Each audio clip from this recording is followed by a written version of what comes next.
Our first keynote speaker this morning is from UK. He is Director of Communications Department for Business, Innovation and Skills.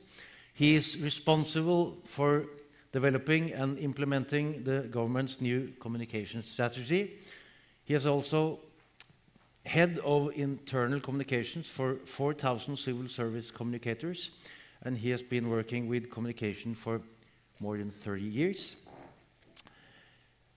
If I should go through his whole CV, it would take, I guess, until lunch. So let me just add that he has been with the BBC and with the British Tax Department. And if you have questions, dear audience, please use your phones. And it's a pleasure for me to welcome Mr. Russell Grossman.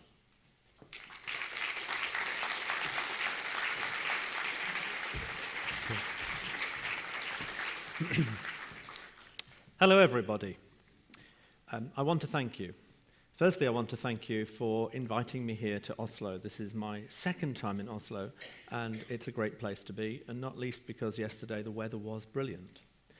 But the second thank you I want to give you is that I don't speak Norwegian.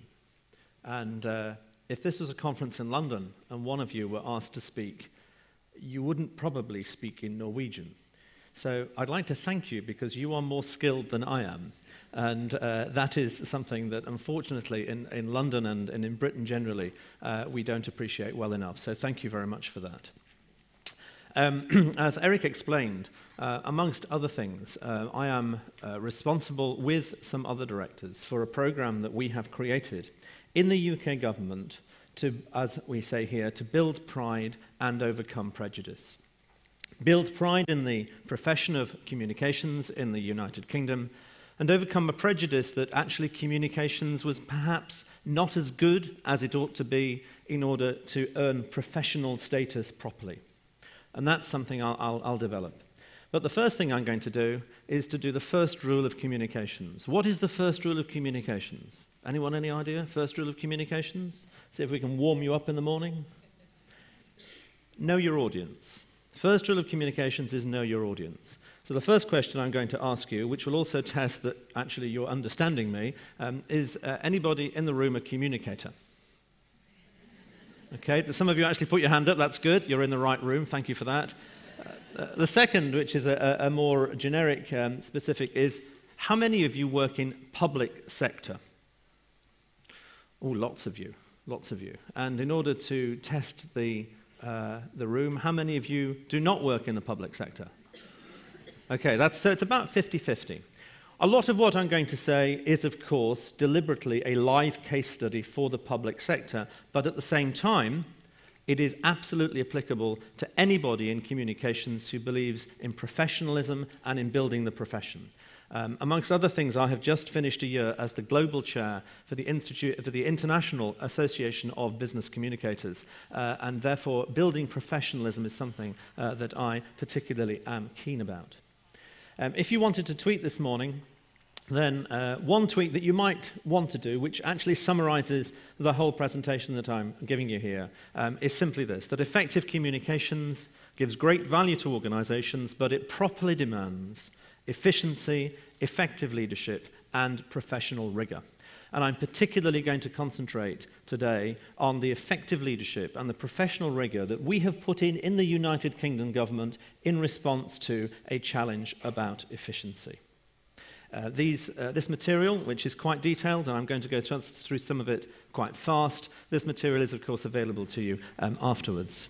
So let me introduce the United Kingdom to you. The United Kingdom is, in fact, comprised of 4 different nations, England, Scotland, Wales, and Northern Ireland. My comments today are going to refer to the whole of this. Even though we have different administrations in Northern Ireland and Wales and Scotland, actually, we almost lost Scotland last year, you maybe know about that. But my comments are going to refer to it all, excuse me. And if we were to look at the totality of the UK government, then it is this. There are 24 government departments, 330 additional non-departmental government organisations, so 354 organisations in total. And that comprises around 400,000 people who work for, in the widest sense, the UK government. It was 515,000 in 2010. It will be a lot less in 2020, and this is partly germane to what I'm going to be saying. Within that 400,000, 4,000 people are communication specialists. So we have a cohort in the United Kingdom government of 4,000 people. And when you have that number of people, there is a duty both to the profession and to themselves, as well as to the organisation, to make sure that we are as efficient as possible, that we are as well led as possible, and of course that we are delivering the best communications possible to our organisation. So here's our starting point. Let me test. Does anybody know who either, and if you manage to name them both, you get a prize, who either of these gentlemen are? No, I didn't think you would know them. Actually, I didn't know who your Home Secretary was either until somebody whispered in my ear, so that's perfectly fine. Chap on the left is a guy called Francis Maude. He was the minister who came in 2010, new administration into government, the Conservative, Liberal, Democrat coalition, who took over from a Labour administration. And he made a political statement rather than a professional one, that he was the minister responsible for communication, and he said, half of communication is waste. Half of communication is waste. The problem, of course, was, which half was it?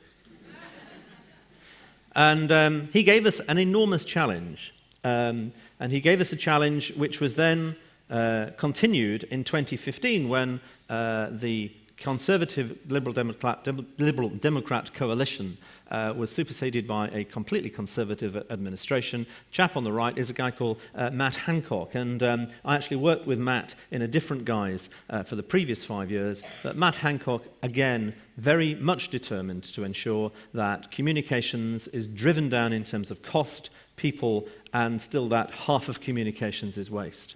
So this was our challenge. It was a political challenge to a large degree, but the challenge was, how do we reduce the amount of money that we spend? And that led to two further challenges. One was, how do we lead our people more effectively to get more out of fewer people, significantly fewer people? You may recall I said there are 4,000 people in communications in government. That was 6,600 in 2010. And the other challenge was, how do we improve the rigour in our communication? And if I give you the bottom line on all this, it is that we had the opportunity, when faced with these challenges, of doing nothing. In other words, we could just have rolled over and said, yes, come and cut us by 50%. You can determine where you want to cut that. We'll do the best we can. You know, we're only poor communicators. We could have said that. We didn't. We could have done anything. We could have run round like headless chickens and said, oh, let's try this, let's try some of this, let's use some smoke and mirrors. I saw some smoke earlier on here. There are probably some mirrors in the room. It's one of the techniques we use in communication. But we didn't do that either.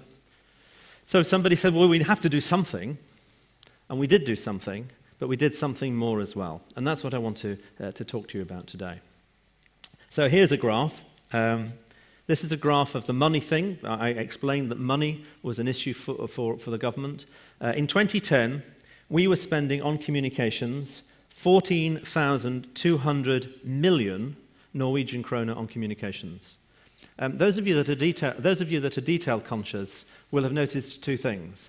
The first is that there's an R missing off the URL in host seminaret on the slide that came before me.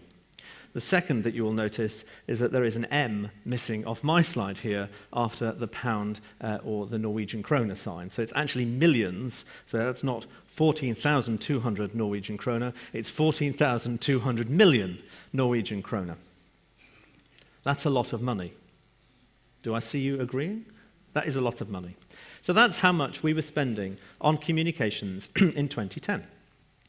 Last year, the year before, 2013-14, we brought that down to 4,103 million kroner. This current financial year, we expect to spend 3,270 million kroner, to the nearest million. And by 2020, that will probably have reduced to about 1,989,000 kroner. That, in total, will have represented an 87% reduction in communications. Today already, I can tell you that we are spending 75% less than we did in 2010. And yet, our communications are more impactful, more powerful, more relevant, and more professional, as well as delivering more for the government and the profession and the individuals than they were in 2010. The overall count of people has gone down as well. I've already mentioned that to some degree. We're on a trajectory probably to reduce to around 2,500 by 2020, and 63% reduction in total. And yet, we are delivering more with fewer people. So how have we done this? Well, the two key things I want to concentrate you on are people leadership and rigor. So let's look at the people leadership thing. This is part of my team. I run a team of just over 100 people. I'll explain that I have a big department and we have a lot to cover. If you want to find out more about my department, you can look us up on the internet. And they look happy here, don't they? This wasn't staged. Actually, mostly they are happy. Being happy is useful, but actually I need them to be most productive. I need to be most productive. One of the things that I do is I'm also a director of an organization called Engage for Success. It's a voluntary movement designed to maximize the level of productivity across the UK workforce. We have about 2 million workers involved in total through their organizations in that movement. And ultimately, I want them to be more productive. And we get people more productive by ensuring that they are engaged to the maximum, and we ensure they are engaged to the maximum by ensuring that, amongst other things, we practice effective leadership. And I go to many communication conferences. I'm privileged to be invited as a speaker to many, but I also attend many as a delegate. And this topic of how we lead our teams, how we lead our organizations, and how we lead the profession in communications is not discussed anywhere near enough. Here are some tips that I've come across, that I have derived myself and I have practiced. Firstly, the idea of practicing face-to-face visible leadership. Face-to-face is critical. Why are we all sat in this room today? Why, for example, are we not sat, for example, at a webinar at the end of our communication, at the end of our screen or something like that? The answer is because we value, as conference delegates and as association members, the value of face-to-face. So I do a lot of face-to-face. I actually say that as Group Communications Director, most of what I do is not communications per se, it is ensuring that I have good face-to-face people leadership. And for those of you that lead teams, actually, how many of you lead teams? Quite a few of you. For those of you that lead teams, that's number one in my view. Of the 100 people or so that I lead, I know every single person by name. If they come on board, we've hired them. I ensure that I have at least a half hour with them in their first week to understand their ambitions and to understand what drives them. And when they leave, I insist on having half an hour with them to understand why they're leaving, where their next stage in their career is, and ultimately if there's something that we could have done better as an organization. And communications is a very finite profession, and I'm sure it's the same here in Norway as it is in the UK. There are only a finite number of people in communications, and believe me, you come across the same people again and again, and there are people that I have hired two times, 3 times, and know will do in the future. So knowing your people and having that connection comes essentially through face-to-face, and I've described this as listening leadership because communication comes from the Latin communicare. How's your Latin this morning? Does anybody know what the Latin communicare actually means? I'll give you a clue. It begins to... I'm sure that by the 12 o'clock speaker you'll be more warmed up. But it actually means to share. It means to share. And to share means there must be both talking and listening. And listening leadership is a key component of being an exemplar as a communications leader. Easy access to training resources. In all the cuts that I've talked to you about, we have not cut training. In fact, we have increased the amount of spend that we have on training. Not by a lot, but we have increased the amount because we believe that if you invest carefully and properly in your people, you will ultimately reap that investment over and over again. And that's one of the key reasons why we are delivering much more with fewer people. It's because we are training people to a degree that previously we were simply not doing so. Excuse me. We say champion personal development, including your own. We say actually you must do 5 days a year training minimum. Not about your work, but about the profession. How you do that is up to you. It could be attending a conference like this. It could be attending a seminar on the web. It could be doing a course. It could be taking part in a networking event. But whatever it is, we say, agree with your manager what you're going to do, then do it, then record it. And the recording is really important. How many times have we been to an event like this, not written down and not memorized again what we did, and then forgotten about it? All that you'll remember, if I'm not careful from what I'm saying, is that actually it wasn't bad. He was okay. Hopefully you might think it was a bit better. But anyway, if you don't record it, then you've lost a lot of it. So write it down and then share it. Tell others what you've discovered. We say assess and monitor progress regularly. I have regular mid-year reviews, end-of-year reviews. It's all written down. It is rigorous. And that way, not only are there not any surprises if people do fall below standards, the encouragement that people get from knowing that they have done well is far more powerful. And the opportunities that you get to do that from that face-to-face interaction cannot be underestimated. And then finally, we say, we're going to talent manage you. Does anybody here actively run a talent management program in their communications team? If there's one thing that I'd like you to take away from today, it is to consider a talent management program. Now, the way we manage people is quite definitive. The organization I work for, which is BIS, we have a manager's charter. This is a charter for managers written by the staff. And I don't expect you to read all of that. It is available afterwards. But it's a charter in which the staff have said, this is how we want you to manage us. And we adhere to it strictly as senior managers. There are two particular sentences that I love there. The first is, second from the top, I am generous with my time. I used to be able to say, somebody would knock at my door, actually I don't have a door, somebody would knock on my desk, and they'd say, have you got a moment? And I would say, darling, I'm just writing this press release for the Prime Minister, I couldn't possibly talk to you at the moment. I don't do that anymore. I now say, yes, how can I help you? Because that allows me possibly to stave off some other crisis that might otherwise have taken place. The other thing I like is the second from the bottom. I understand the fine line between empowerment and abandonment. Do I know how far I can go to let my people do their own thing, which is really important, but do I recognize when they need support? So I was talking to you about talent management. You've had a moment or two to think about it now. Talent management is where we use a grid like this, and we say, for every single person, what is their potential and what is their capability? Has anybody seen a grid like this? Anybody that's worked with HR may have seen it. Anybody HRs in the room? Before I make any rude comments about HRs. This is a grid where we say, for example, if you're in the middle, when we call that potential leader, then you could progress beyond your current grade and you are currently fully effective.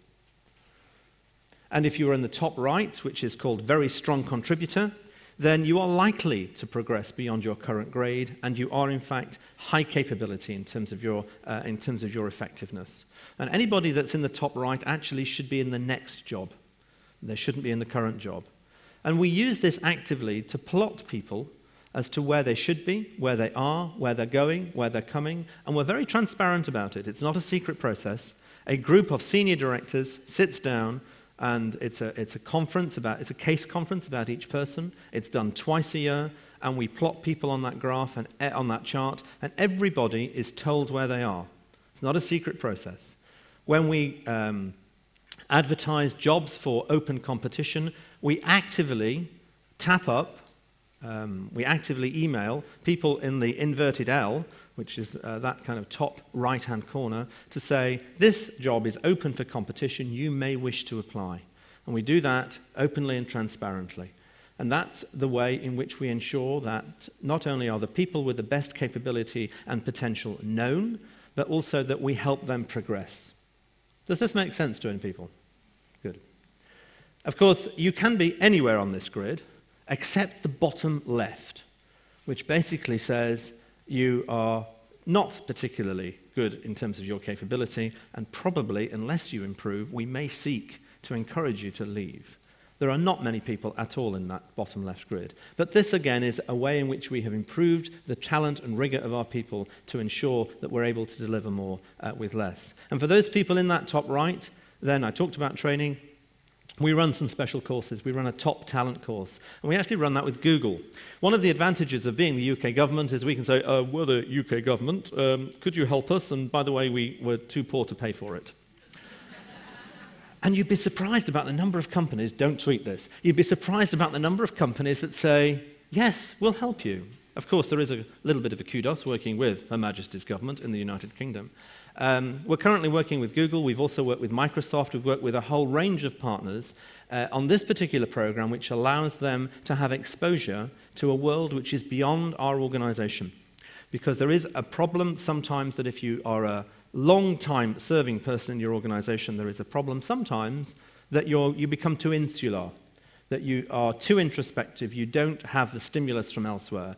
This particular picture is from last month at Google.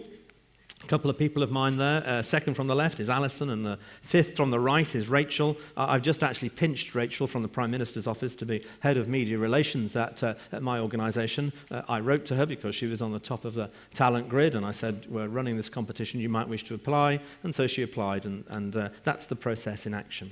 We don't just, though, concentrate on our top talent, we also concentrate on our early talent, and of course people throughout the organisation. We run an appropriate series of learning and listening and face-to-face interventions for.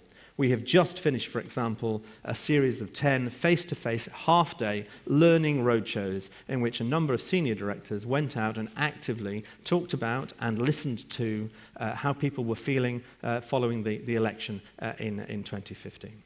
Does this make sense? Just checking you're awake, checking you're understanding the English, that's fine. Excuse me. So here are my 10 rigorous principles for communications leadership. I'm going to run through these very fast, not least because I'd like to get to the end. Although actually you don't know where the end is, so that's okay as well. Focus on objectives. Everybody should have objectives. Don't put them in a drawer when you've finished. Quarterly reporting matters. Every quarter, I want to see the progress that people have made, not just against their personal objectives, but against their campaign plans. Because what's measured gets done. Of course, you need to make sure that you're measuring the right things. Challenge complacency. Middle managers are also a bit of a problem, particularly if they've been in the organization for quite a long time. I suggest to you that if you are a middle manager, then you're probably not complacent if you're in this room, but there are definitely some signs that people who have been in the same place for a long time probably need looking at. Learn from your mistakes and show that you do. That's very important. Not only does it demonstrate humility, it demonstrates listening. Trust everybody that you work with, to start with. Don't start from a position of, do I trust this person? Trust everybody from first principles, but then look for the evidence that shows that. If you are a senior communicator, then recognize that you have a role in your organization to be the communicator-in-chief. People look to you to be exemplary in the way that you communicate. And that's not just, incidentally, face-to-face, and it's not just being able to put a posh auto-signature at the end of your email. It is, for example, being an exemplar in digital. How many people here are on Twitter? Yeah, so that's what I'd expect. You know, from a good bunch of communicators, we would expect that you would all be on Twitter. But you'd be surprised the number of communications people who say, oh, well, that's a bit complicated for me, how do I do that? Or, I don't want to be known. That's another problem. Separate subject. Make progress by attacking unnecessary process. Anybody that has worked in any civil service, anybody here worked for the government in Norway? No, nobody that wants to admit it. Oh, a couple of people there, just a lot of bureaucracy, a lot of form filling. Nobody ever achieved a huge amount on their objectives by saying, I filled in lots of forms, or even I filled in lots of forms correctly. Some forms are necessary, but my advice to you is always ask, is this process really necessary, or is it hindering my progress? Better to collaborate than to conflict. As communicators, many of us operate as sole operators. We're the only person in the room doing communications. And it's often the case that it can be very lonely. It can be very lonely. So the more that we can collaborate with strategy or HR or legal or organizational development or the top of the shop, whatever the top of the shop is, the more we can collaborate and demonstrate that, the less work it is for us and the less conflict there is. Continuous improvement, absolutely. And then finally, know the day-to-day detail as well as the broad strategy. And if you do spot a URL without an R in it, then don't be frightened to point that out. Point it out in an appropriate way, but don't be frightened, because ultimately somebody else probably either wouldn't have noticed or may possibly not point it out. And it's down to you to consider that. So 10 principles there for rigorous leadership, and I commend those to you.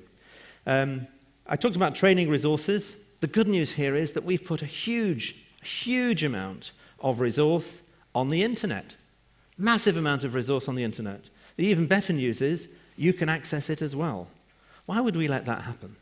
Well, very simply, the state of government information technology is such that the only way in which we could get to 4,000 people in 354 organizations was by putting all the material in open access on the internet, and most of them access it through their own devices. So I commend this to you. It's free. I particularly commend to you the IC Space, because the IC Space, that's my project, and that is a whole microsite. Actually, it's a mega site of all tools, tips, tricks, techniques, standard operating models, job description principles, and lots more to do internal communications. But there is a similar amount of competence across what probably 300-400 people have contributed to.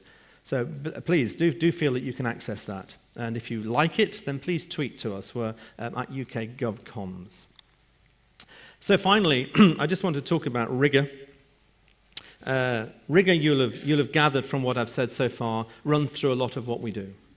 And being rigorous wasn't something that before 2010 we were greatly expert at. Here are 10 principles that I've put for comms practice in terms of rigor. We've talked about the leadership. I don't need to talk about that again. Promote success. How many of you here do a good job? Oh, come on, there's more than that do a good job. You know, we are really timid. We are really timid. We're really shy as communicators about saying, we did a good job. That was brilliant. Well, you know, that doesn't help us at all.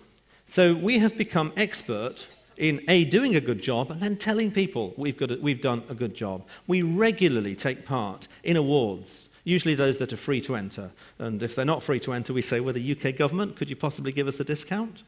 And they often do give us a discount. I'm sure that the Norwegian PR Association, I'm sorry, I don't know what it's in Norwegian, has an awards ceremony. Yes? Yes.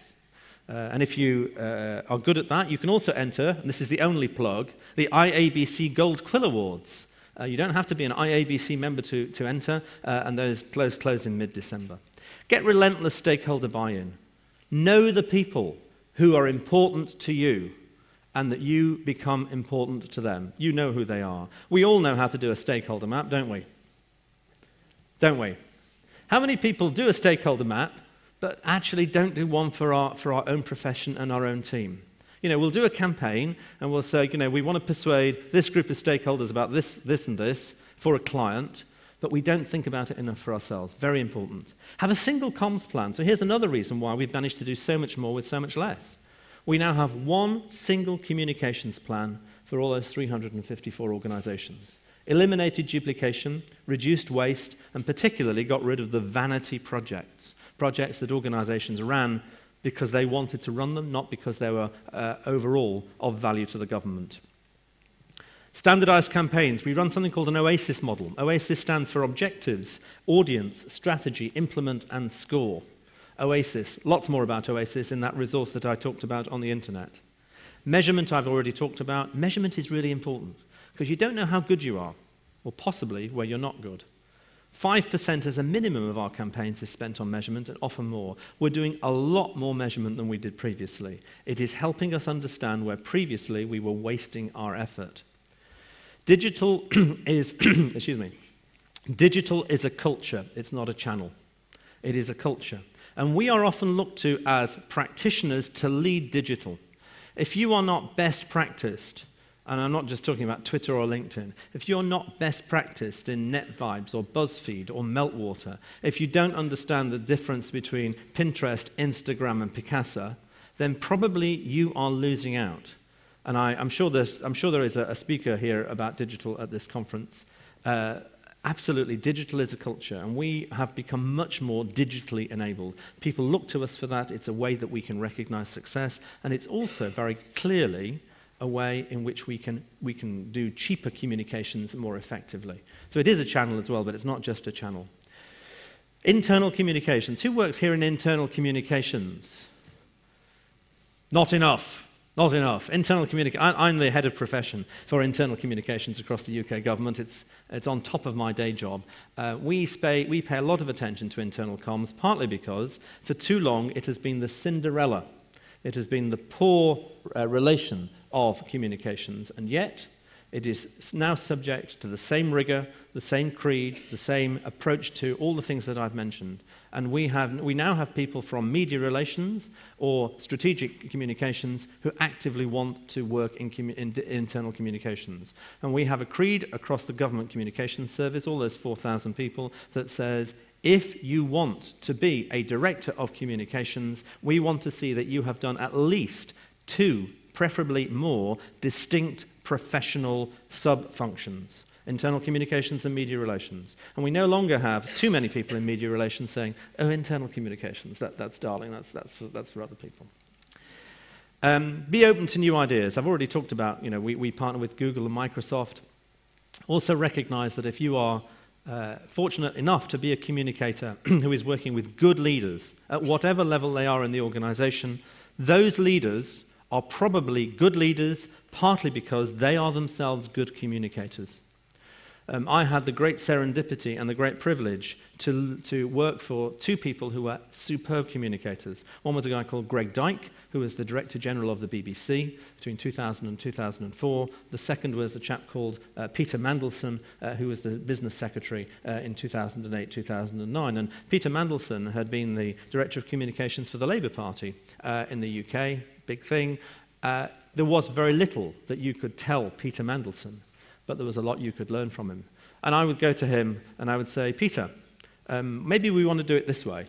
And he would put his hand on my shoulder, because he was quite tall, and I wasn't any taller in those days.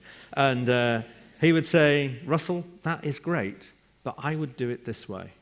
And I would think, oh, that's interesting, and I'd write that down and use it for later. And then finally, continually think of ways to reduce cost. So I commend you 10 rigorous principles for comms practice. That's what I commend you today. In summary, I would say, therefore, we had a political challenge, which was political. It was, we just spend too much on communications, get rid of half of it. We worked out proactively what that should be by taking a rigorous approach to how we measure and how we do campaigns and communications, and by specific attention to something that I don't think is given enough attention, which is how we lead our people in communications. Thank you very much. I'm very happy to take questions.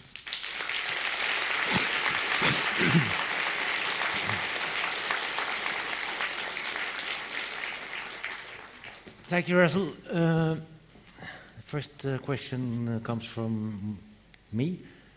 How can you say with such certainty that you deliver the same quality with those big cuts in money and in staff?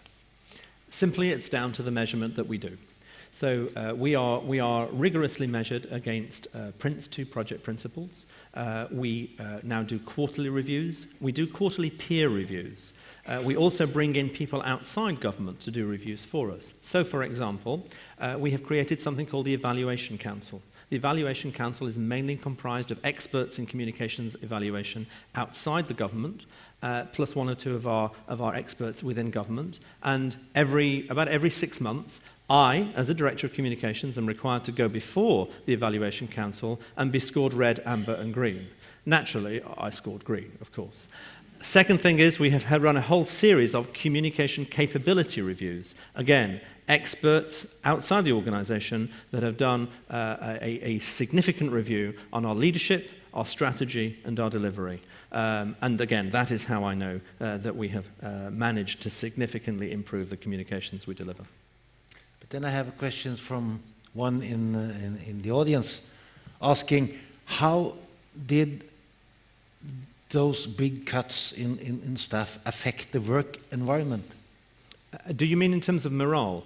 Yes. Yes, I mean, there's no doubt about it that there was an effect on morale. We were fortunate, I think, in being able to determine which people left, rather than it being determined by some HR process. And so we were able, in some respects, to say goodbye to the people who were at the lower end of our talent capability. That actually lifted morale, because people said, I've been waiting for him to go for quite some time.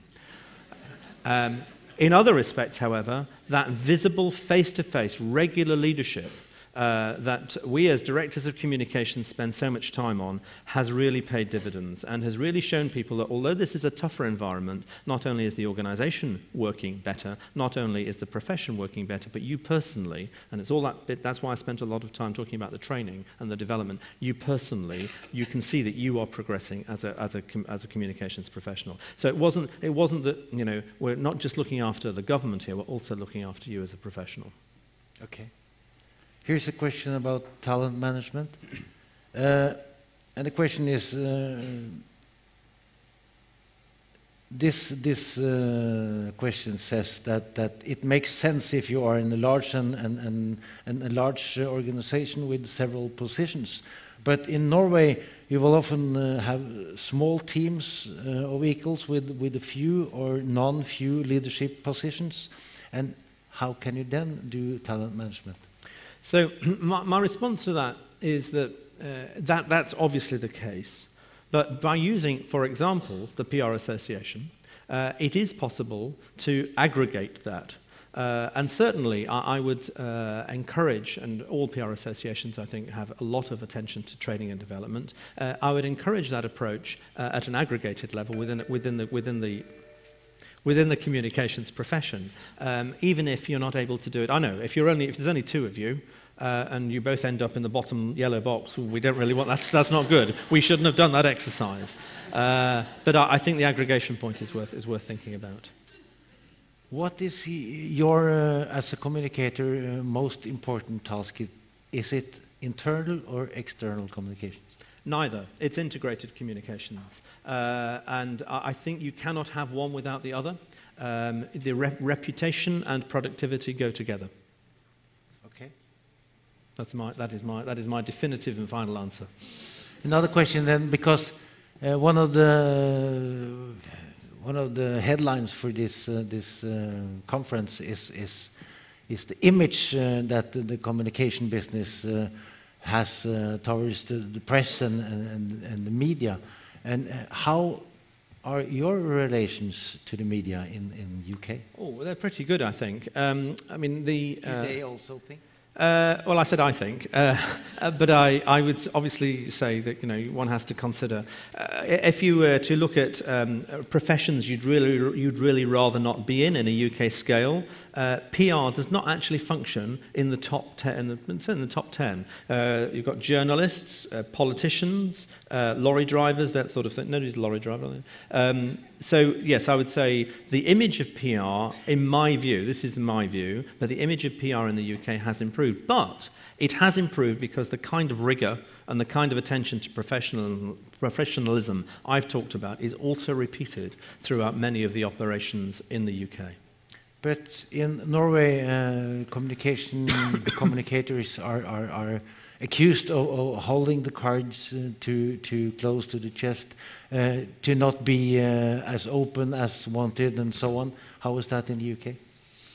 I think that there were a couple of events that took place in 2008, 2009, partly following the global financial crisis, that changed the whole approach to this. We particularly had what was called the MP's expenses scandal, in which the Daily Telegraph, it was one of the big newspapers in the UK, ran an exclusive that showed how members of Parliament were legally, but I wouldn't say immorally, but not quite what you would want them to do, used expenses in a way to furnish some of their greater excesses. It was legal, that wasn't the problem. The question is, was it moral? And I think that, together with a general feeling that the cognoscenti, through the global financial crisis, were doing things that were inappropriate, has led, certainly in the UK, to a much, much greater demand for transparency, for openness. And I think the PR profession has used that well. I think we have we are now much more open and much more pliable to wanting the kind of things that most of society wants. I think we've become a lot more responsive to society's demand for openness, for transparency and fairness. Russell, I want to thank you very much for being with us this morning. Thank you very much for inviting me. I have a gift for you, but I forgot it down on my desk. I know you're flying